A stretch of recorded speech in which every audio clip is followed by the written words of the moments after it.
Subscribe कीजिए बीना के अवधि गीत चैनल को और बेल आइकन को दबाइए हमारी वीडियो सबसे पहले देखने के लिए। हाय गाइज, मैं बीना पांडे आपका अपने यूट्यूब चैनल पर स्वागत करती हूँ।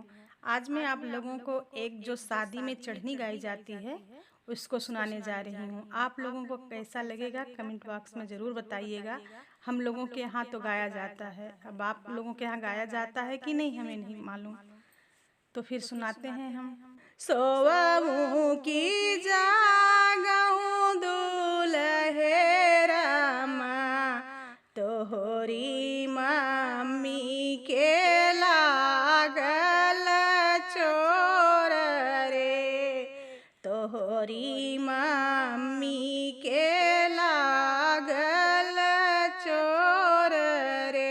मम्मी हमारी सोवाई पापा लगे, मई तो गुजरी न के रखवार रे, मई तो गुजरी न के रखवार रे।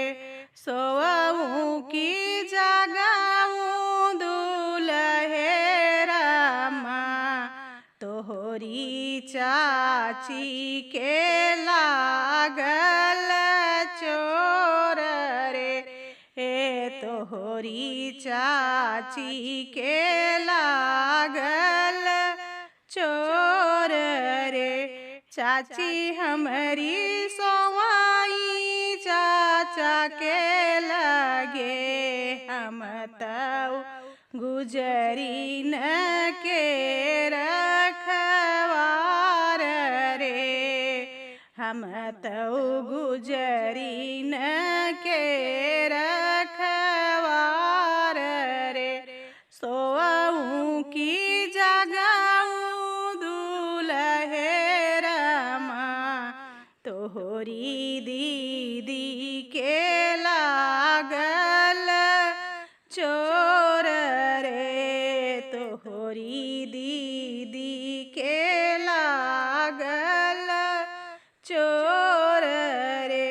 दीदी हमारी सोवाई जीजा के लगे, हम तो गुजरी न के रखवार रे, हम तो गुजरी न के रखवार रे।